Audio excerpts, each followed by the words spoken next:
antes de pasar concretamente a las investigaciones, a pesar de que sospecho de que ya todos saben de qué se trata, un repaso de lo que es el bullying y lo que es el bullying homofóbico.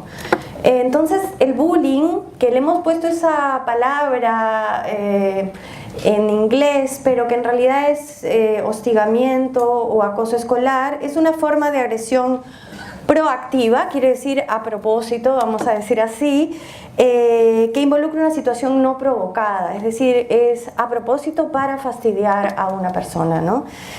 Incluye maltrato emocional, físico y hasta sexual. Y en tanto la escuela es un espacio colectivo, el bullying constituye un proceso de control social de alguna forma. Y ahora vamos a ver por qué, ¿no? Entonces, no solamente abarca a las personas involucradas en el conflicto del hostigamiento, sino que al conjunto del ambiente escolar y perjudica el clima afectivo de todo el grupo, no solamente de esas dos personas. Y eso es importante decirlo, ¿por qué? Porque nosotros nos enteramos, si es que alguno de nosotros no lo ha sufrido directamente o no ha sido testigo directamente del bullying, tendemos a pensar que es un problema de a 2, de a 3, de a 4 y nada más, porque esa es, digamos, el mensaje que nosotros recibimos, especialmente por los medios de comunicación. Y lo importante es tener en cuenta que este tema del hostigamiento y del acoso escolar perjudica todo el clima de la escuela y dificulta la convivencia, que es tan importante para una educación en paz, ¿no?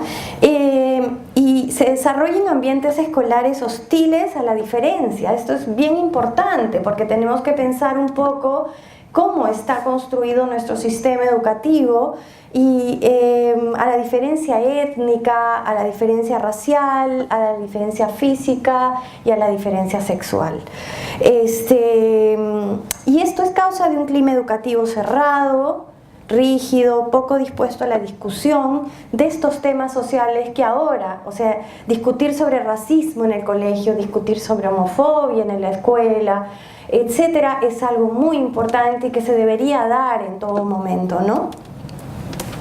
Entonces se trata de una situación social que involucra varios actores, el agresor o agresores, los seguidores directos, la víctima o víctimas, el grupo espectador participante, el grupo testigo, maestros y autoridades y la familia. Entonces, para que ustedes vean que es una cuestión integral y no solamente de la víctima y el agresor o los agresores. Y en este sentido, el grupo espectador participante es muy importante, porque por lo menos en las investigaciones que nosotros hemos hecho, este grupo espectador participante normalmente no se involucra para decir, oigan, ¿qué está pasando aquí?, ¿no? Sino especta, si no está de acuerdo, se queda callado. El bullying por orientación sexual o identidad de género es, digamos, un tipo de hostigamiento que trabaja el tema desde estereotipos tradicionales de género para hombres y mujeres, es decir, aquel que no entra dentro de los marcos de estos estereotipos rígidos de género, ¿no? Y la escuela contribuye mucho a la producción de estas diferencias y a una reafirmación de la heterosexualidad, de todas maneras.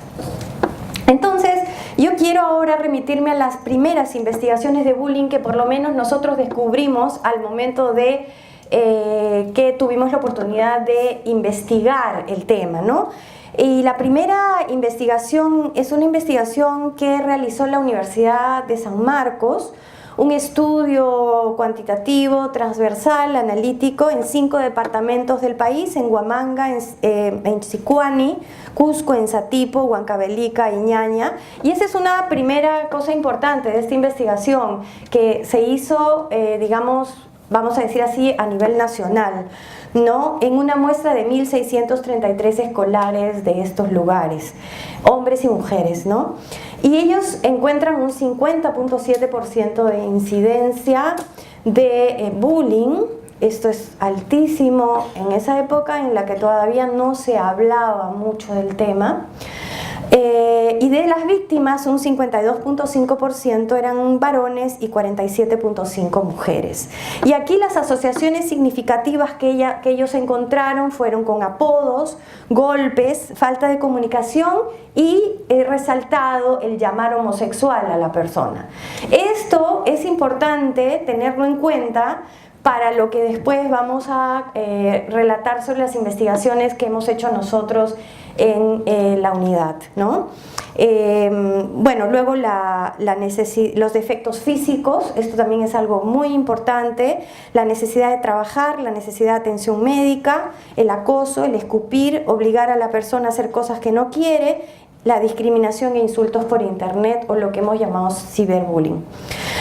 Algo que me pareció súper importante del artículo es este tema del código de silencio, porque también lo vamos a volver a ver en las investigaciones que hicimos nosotros.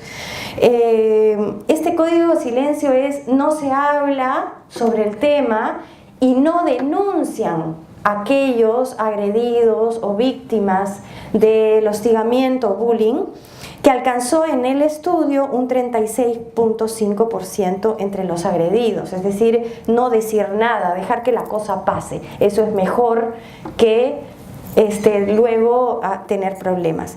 36.5% de los testigos no mostró interés en defender al agredido o protestar por el maltrato. Eso también forma parte del código de silencio. Y 25% afirma que los padres de familia y los maestros no reaccionaron para proteger a las víctimas. Entonces, desde estos primeros estudios vamos viendo cosas que después vamos a ver cómo se han repetido y que son estos estudios y los nuestros bastante consistentes. Un segundo estudio de la Universidad de San Marcos fue una encuesta en alumnos y alumnas de quinto de primaria hasta quinto de secundaria en colegios privados de Ayacucho, Huancavelica y Cusco, en una muestra de 736 escolares. Allí 47% manifestó algún tipo de violencia escolar. Y 10.6% presentó bullying severo. ¿A qué le llaman bullying severo? Ellos han hecho como una escala y bullying severo vendría a ser a aquellas personas o chicos que han recibido reciben más de 5 ítems que tienen que ver con el bullying. O sea, es aquel que le pegan y además le escupen y además se burlan y además. Entonces, eso es bullying severo.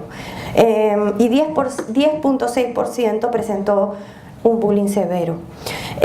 Y se asoció significativamente este bullying severo, cosa que me pareció bastante interesante en el artículo, es que la reacción de se asoció significativamente con la reacción de los padres al conocer el hecho.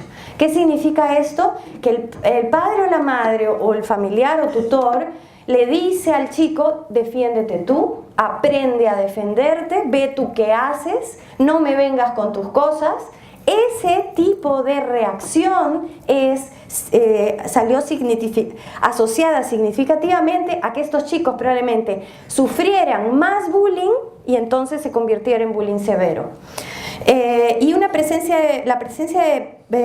la repetición de la amenaza a pesar de comunicar agresiones, presencia de pandilleros en el colegio. Bueno, a mí me parece que la palabra pandillero es una palabra bastante estigmatizante también, pero sí siento que la presencia de violencia de otro tipo en el colegio puede ser asociada significativamente, ¿no? Hay que tener en cuenta, no quiero dejar mal a la medicina, pero ellos no son científicos sociales, son médicos los que hicieron este estudio y por supuesto lamentablemente tienen ciertos estereotipos, ¿no? Pandillero, ¿quién es pandillero? Y a mí me parece que pandillero es una palabra un poco estigmatizante también. Y poseer un defecto físico. Y la seguridad del colegio, algo que es bien importante también para las otras investigaciones que nosotros hicimos, resultó un factor protector. Es decir, lo importante que es el colegio para dar apoyo y soporte a estos chicos y chicas que sufren el bullying. Luego, las investigaciones sobre bullying por orientación sexual o identidad de género en realidad son las que se han hecho en la Unidad de Salud, Sexualidad y Desarrollo Humano de la Universidad Cayetano Heredia y el instituto, ¿no? La primera fue apoyada por la Organización Panamericana de la Salud y fue un estudio a través de internet, específicamente en usuarios de Facebook, sobre bullying y sus manifestaciones homofóbicas en escuelas de Chile, Guatemala, México y Perú, y su impacto en la salud de los jóvenes varones, solo varones, aquí sí, entre 18 y 24 años. Este estudio se hizo en el 2010. Y se usó un parámetro de prevalencia esperada de 35% de un estudio en Nicaragua. No se usó el que usó el estudio de Barrientos, porque había un problema ahí con la validez, no sé, cosas estadísticas que yo no les puedo explicar. Y con una precisión estimada del 8% se obtuvo un tamaño de muestra de 100 chicos por dominio, es decir, 100 chicos en cada uno de los países. Les voy a mostrar simplemente los resultados del Perú. 75% afirmó haber sido testigo de bullying, es decir, casi todo el colegio siempre es testigo del bullying, ¿no? Salvo quien no lo quiera ver o no esté en ese momento. 45.2% afirmó haber participado directamente. Eso es un montón, es decir, riéndose, me imagino, o directamente. Entonces quiere decir que no es 3 contra 1, 4 contra 1, es un montón contra 1. En fin, piensen un poco en eso, ¿no? Y 43%, porcentaje que no se aleja mucho de lo que vimos en el estudio de Barrientos, afirmó haber sido víctima de bullying, y de estos el 47.3% lo fue a través de apodos e insultos. 21.2% manifestó que con una frecuencia diaria, o sea, hay casi un cuarto de los que son víctimas que diariamente sufrieron el bullying, y 32.7% manifestó que algunas veces el bullying se expresaba con insultos homofóbicos. 67.5% manifestó que todos usan esos insultos para molestar. Entonces quiere decir que el bullying homofóbico no es solamente hacia personas que son gays o lesbianas, sino que es un insulto que está, digamos, rápidamente en la conciencia de la persona. Apenas esta persona no hace lo que se espera que tenga que hacer, y esto lo vamos a ver después. Se encontró una asociación significativa entre la orientación sexual y la prevalencia de bullying, y que los estudiantes con una orientación distinta a la heterosexual sufrían una mayor intensidad de bullying que los que no. El segundo estudio, y quiero aquí aclararles, estos no son estudios de bullying, pero son estudios en los que a las personas les preguntamos sobre el tema educativo, sobre el tema de la educación. Y en un estudio, este estudio es un estudio de la primera fase de la 10ª ronda del Fondo Mundial, un estudio sobre los factores que incrementan la vulnerabilidad en VIH, riesgos de feminización corporal y necesidades de educación y trabajo en la población trans de 8 regiones de intervención del proyecto de 10ª ronda del Fondo Mundial. Este estudio se hizo en el 2011 para, ahí están los logos, para los organizadores y los implementadores de este proyecto. Fue un estudio cual y cuantitativo en mujeres trans de 8 regiones del país, y una encuesta con una muestra probabilística de mujeres trans, 264 en Lima Callao, 150 en el resto costa y 134 en la selva, y mediante grupos focales. Aquí lo importante es que el 64% en Lima Callao, el 61% en el resto de la costa y el 70.4% en la selva abandonó la escuela.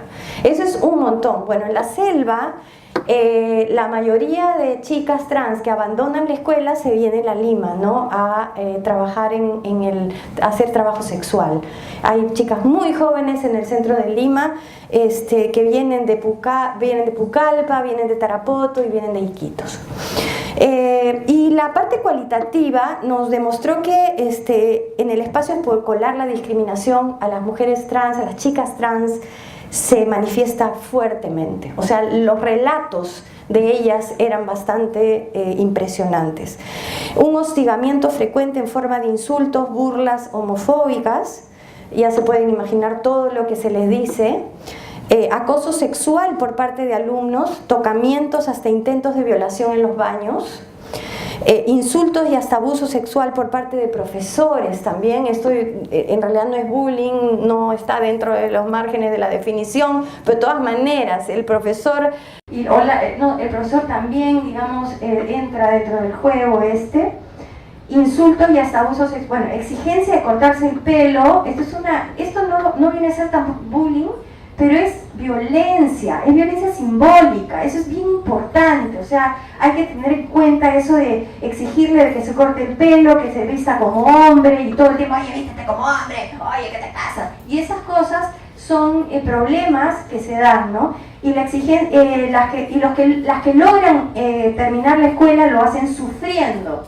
Este estudio tampoco era un estudio con intención de ser un estudio de bullying, pero fue un estudio que realizamos con el Instituto de Estudios en Salud, Sexualidad y Desarrollo Humano y con la Universidad Cayetano Heredia, apoyado y en colaboración con el Ministerio de la Mujer y Poblaciones Vulnerables, que se denominó Diagnóstico sobre la situación de las mujeres lesbianas en la ciudad de Lima, un estudio que terminamos en el año 2013. Aquí vemos cómo fue un estudio cualitativo mediante entrevistas en profundidad y grupos focales. Acá vemos que el hostigamiento se da en forma de rumores y chismes a espaldas de las chicas lesbianas sobre su orientación sexual o su forma de ser, ¿no? Y lo más importante es que parte de los rumores provenían de los propios profesores o del psicólogo o psicóloga de la escuela o de otras autoridades como forma de control, represión o discriminación. Entonces aquí es como una presión para que vuelva a ser femenina o para que vuelva a hacer cosas que normalmente se esperan que hagan las mujeres, ¿no? Aislamiento y ostracismo, eso es muy fuerte. No le hables a la lesbiana, ahí viene la lesbiana, todos corremos, ¿no? Como si estuviera apestada, como si tuviera un problema. Entonces eso es lo que las chicas relatan. Acoso por parte de compañeras hacia aquellas que son más masculinas, por supuesto, quien visibiliza más, digamos, su cambio, son más acosadas, ¿no? El uso del apelativo machona, machona por aquí, machona por allá, ya no tienen nombre ni apellido, son la machona del grupo, y eso también es hostigamiento y lo que las lleva a un cambio frecuente de escuela, ¿no? Y a estar cambiando de escuela. Y entonces aquí pueden ver algunos testimonios. Yo no podía abrazar a nadie en el salón porque creían que me la estaba levantando. Luego la psicóloga reparte el chisme. Mi mamá me iba a recoger y botaba a todas mis amigas. Entonces, la chica, en realidad, las muestras de afecto entre las chicas es muy común en los colegios, pero en el caso de ella ya no podía ser porque si no creían otra cosa, qué sé yo. No agresiones, pero discriminación por verme diferente. Una vez me escogieron como reina de la primavera y esto es hecho a propósito. Ella lo interpreta como hecho a propósito. Y me sentí un poco agredida, discriminada como diferente, pero luego ponerle la coronita para hacerla más femenina. Es decir, la escogen a la chica lesbiana como reina de primavera para vestirla con vestido de rosado y la colonita y todo esto, y así la vamos a hacer más femenina. Entonces hay como detrás una intención de curación, ¿no es cierto?, entre los profesores. Los hombres y las ideas que tenían las más jóvenes es bien interesante, porque ellas dicen, los hombres sufren más bullying homofóbico que las mujeres, por el machismo. En hombres se siente que ser gay es fallar al género, en cambio ser lesbiana es más machona, ser más fuerte. En una sociedad machista, ser una mujer lesbiana que se torna hombre es mejor que un hombre que se torna mujer, porque el hombre vale más que la mujer. Luego, ahora tenemos el bullying en gays o chicos diferentes. Lo he puesto así a propósito porque en realidad estamos diciendo que el bullying digamos homofóbico no se da solamente en aquellos que efectivamente son gays, ¿no? Y este es el estudio Como ir todos los días al matadero, estudio sobre bullying homofóbico en instituciones educativas públicas. Un estudio cual y cuantitativo desarrollado en una muestra probabilística de 900 varones y entrevistas en profundidad y grupos focales en 2 colegios públicos de Lima. Este es un estudio que también se concluyó en el 2013. Bueno, aquí las expresiones cabro o rarito son las más comunes utilizadas para humillar a alguien que es diferente. ¿no? Puede ser alguien delicado, frágil, miedoso, callado, tímido, sensible o cualquier rasgo que se le atribuye a las mujeres. En el estudio cuantitativo se vio que 44% de los encuestados reportó haber sufrido bullying o hostigamiento en la escuela. No está muy alejado de lo que hallaron Barrientos en su estudio. Entonces, miren cómo el 40 y tanto se sigue repitiendo hasta el último. Entonces quiere decir que algo está pasando. Aquellos que reportaron ser no heterosexuales lo sufrieron con mayor frecuencia, un 68% versus un 43%. Los insultos relacionados a la sexualidad o la masculinidad son significativamente más altos hacia los no heterosexuales, 57%. Y tanto heterosexuales como no heterosexuales mencionaron las siguientes características como objeto de burla: delgadito y bajito, tranquilo y callado, no era el típico macho, ¿ok? Entonces, para que vean que esos estereotipos están metidos muy fuertemente en el colegio. Más del 70% afirma que no es un tema que se trata en la escuela, 40% refiere que los colegios suelen tener reglas contra el bullying, o sea, sí hay reglas contra el bullying, imagino a raíz de la ley, etc. 35% que se castiga a los hostigadores. Hay como boletas de amonestación y ese tipo de cosas que se dan a aquellos que hacen eso. 32% que estas acciones son toleradas. O sea, de todas maneras hay un 32% que piensa que son toleradas. 90% considera que es necesaria la educación sobre bullying en los colegios, aunque solo la mitad considera que esta ha sido dada. En el estudio cualitativo, ¿qué modelo de socialización fue el que nosotros, digamos, a partir de los relatos de los y las alumnos y alumnas, que es casi una exigencia tener un prefijado comportamiento que no puede salirse de los cánones establecidos? O sea, efectivamente no te debe salir de una forma. En ambas escuelas, uno de los actos de socialización más comunes son las bromas que implican rituales de socialización de género. Uno de ellos es las pruebas de hombría. Es bajarle los pantalones al alumno o tocarlo atrás, ¿no es cierto? Y entonces se espera una reacción del chico que no sea llorar, que no sea picarse, que no sea ir a acusar a la profesora.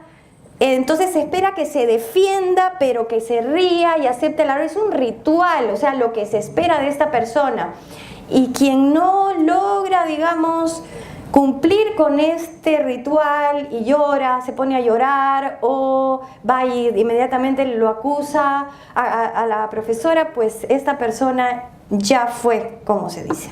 Aquel o aquella que no se ajuste a los moldes esperados de género, que se muestra diferente o que rechaza estos rituales de socialización, en las chicas también se da. Y uno de los rituales de socialización es cuéntame si te has besado con alguien, cuéntame esas cosas, o sea, cuenta un poco tu intimidad, y si no me gusta contar mis cosas, no quiero, pues entonces ahí comenzamos otra vez el hostigamiento, ¿no? Entonces, no cumple con lo esperado, es vulnerable de sufrir bullying homofóbico. La socialización masculina deviene en un rechazo al afeminamiento y una afirmación de la virilidad. Y hay una lucha muy fuerte de los chicos y chicas por ajustarse a un orden sexual y de género heteronormativo. Es decir, aquel que es gay va a decir, no, yo no soy, yo no soy, yo no soy, yo no soy, yo no soy, hasta hacérselo bien consciente en la cabeza. Y eso es dañino también, muy dañino, por cierto. Entonces, y la escuela, en realidad las dos escuelas a las cuales hicimos el estudio, no es un tema que se trate abiertamente, el tema de la diversidad, porque la sexualidad no se trata abiertamente, el tema de sexualidad no se trata abiertamente. Hay prejuicios y desconocimiento de profesores y autoridades, o sea, los profesores y autoridades tienen muchos prejuicios con respecto a eso. Por ejemplo, que todos los homosexuales son porque los han abusado de niños. Esa historia, que es una historia del sentido común, que muchos la hemos escuchado, pues es algo que se dice como si fuera una verdad científica, ¿no es cierto? Y entonces eso genera un montón de temas, ¿no? Los discursos típicos del sentido común, y se acepta con vergüenza la existencia de chicas trans o de chicos gays o lesbianas. Es decir, esa historia de acá no haya, antes había, entonces en mi gestión no, en mi gestión no pasa nada, ¿no? Es como decir antes había tuberculosis, ahora no la hay, es más o menos ese sentido, y entonces es también problemático. Y la solución es que este alumno diferente abandone el colegio. Entonces la recomendación al final es, ¿sabes qué? Mejor cámbiate de colegio porque aquí no estás encajando, y mejor para que no te agredan, ¿no? Ándate a otro colegio donde seas mejor aceptado. Y es simplemente una necesidad de restablecer el equilibrio perdido rápidamente, y eso también es un problema. Para profesores resulta complicado enfrentar el tema en clase porque no tienen las herramientas adecuadas. Efectivamente, no saben cómo abordar el tema, no saben cómo aconsejar a la persona, y el chico o la chica tampoco tiene dónde ir, tampoco tiene a dónde acercarse, y no lo he incluido aquí, pero los padres y las madres de familia o tutores o tutoras tampoco. Entonces, lo que decía Barrientos en su estudio del 2008 y del 2009 es efectivamente cierto. Los padres y las madres dicen, ¿sabes qué? Defiéndete tú. O los chicos no se lo cuentan a los padres, porque eso implica, en un caso, salir del closet también. Entonces, ¿por qué te están diciendo maricón? Entonces, si él dice, mamá, me están diciendo maricón, inmediatamente siembran la sospecha en la casa, y eso puede traer otro problema. Entonces, en realidad ahí hay un tema social que, creo que se me cayó, social fuerte, ¿no? Que hay que trabajar, no depende solamente de la escuela. Bueno, las conclusiones creo que se desprenden así naturalmente, no las voy a repetir. Les doy muchas las gracias y bueno, seguimos con el seminario.